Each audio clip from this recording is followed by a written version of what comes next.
Hi, this is video blog 2, the final one.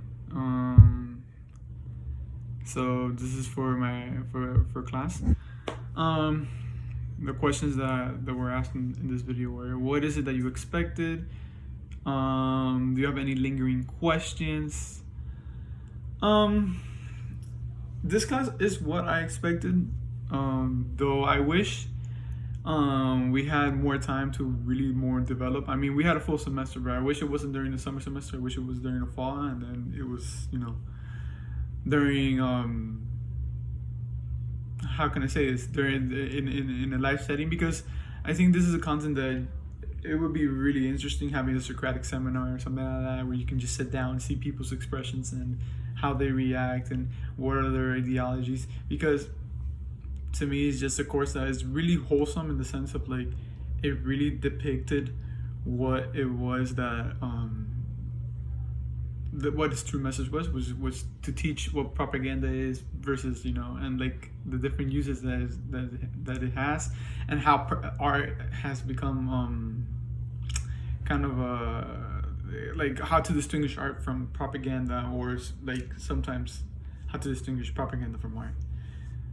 It's kind of like the vice versa. It's two different things, but I don't know. I feel like that was great.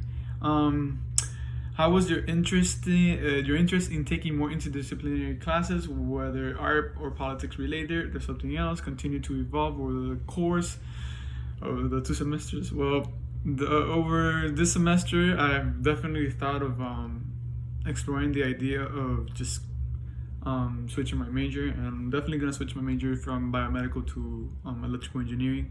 For the sheer reason is that I feel that biomedical is kind of limited to the field of medicine, and electrical engineering is gonna give me a more leniency to take more classes, because I feel like taking more classes like this, where you see more implications of different fields, like you see how they combine. It's not sectioned off or categorized anymore. You see that how the world is all interrelated, intermingled, entangled.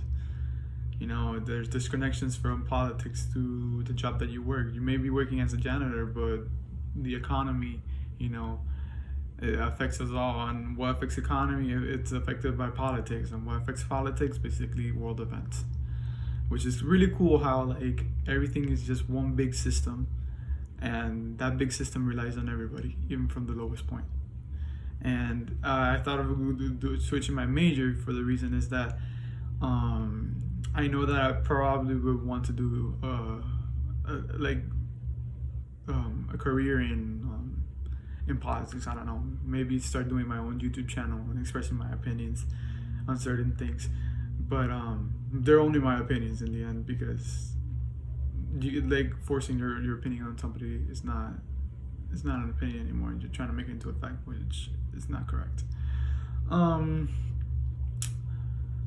What were the most challenging parts for this semester?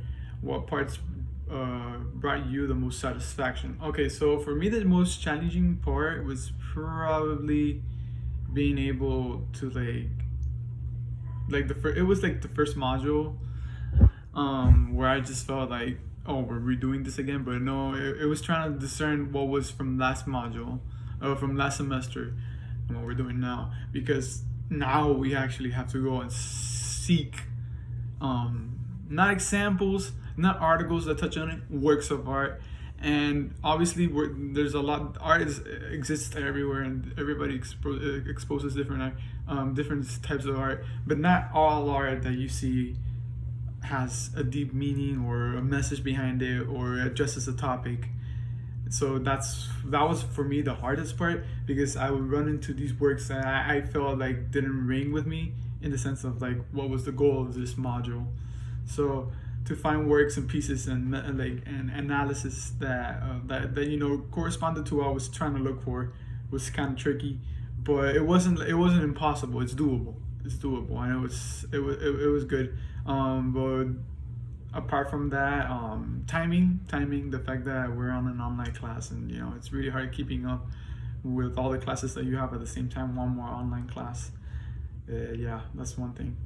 What parts brought me the most satisfaction? Being able to finish the essays, the reaction essays in time. That brought me a lot of satisfaction. But being able to understand more, being able to like kind of understand a little more about how the world works and what are the different phases, levels. It's kind of like Dante's. Like I saw it and it's like, and this is not a negative a negative way of seeing it. I see it. I kind of like Dante's Seven Rings of Hell, like how the world works and how like there's everything's categorized, but in the end it's not even categorized. Like in the end it's not even separated. It's all intermingled. It's all, well, one of my classes in IDH before said it all belong in consilience. Like we're one big ecosystem, you know, and being that big ecosystem, everything that happens in one place will affect us. So it's pretty cool. Select a few themes that presented by your professor, and tie your own feelings about the material. Well, I love the fact that art in itself, it sends message. So for me, a couple of themes that really stood out to me were probably the racial injustice. I've been on that for quite a while, probably because I feel that since it's just something that's so current right now, that's happening right in our faces, and we're seeing how everything's changing. It's crazy how people like how people think, and that you see new things happening. So in my opinion, I feel that theme of racial injustice, of being able to seek out art that speaks about all the problems that the Black community has happened, the immigrant community has happened.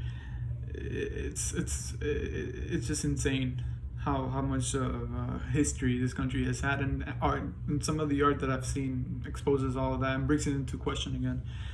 The use of art to bring into questions in many things is just amazing. It's just one form of expression that I completely adore. And like, for example, another topic was how art was used to suppress, or not suppress, like censorship, art against censorship against art, specific arts or even works of literature. Was pretty interesting too. I mean, we talked about it in the first semester, but in the second semester I got really in depth with that, in the sense of like I was able to go back, and I know that in Cuba, for example, I know that in Cuba was there's a big censorship, but my father was talking to me about censorship, and we were looking into certain topics in Cuba, and he asked me if there was a way for him to actually start typing or writing or drawing.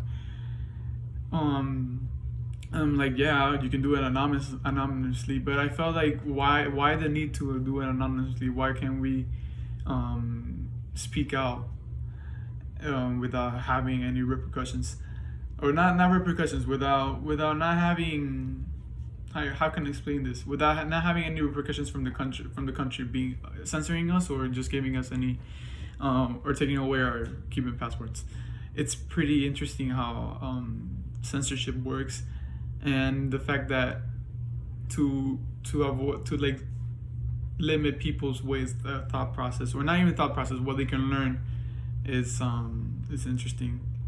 You know, like they work under they try to put the public in what ignorance is bliss type of thing. It was propaganda. Another topic that we spoke also that really caught my eye.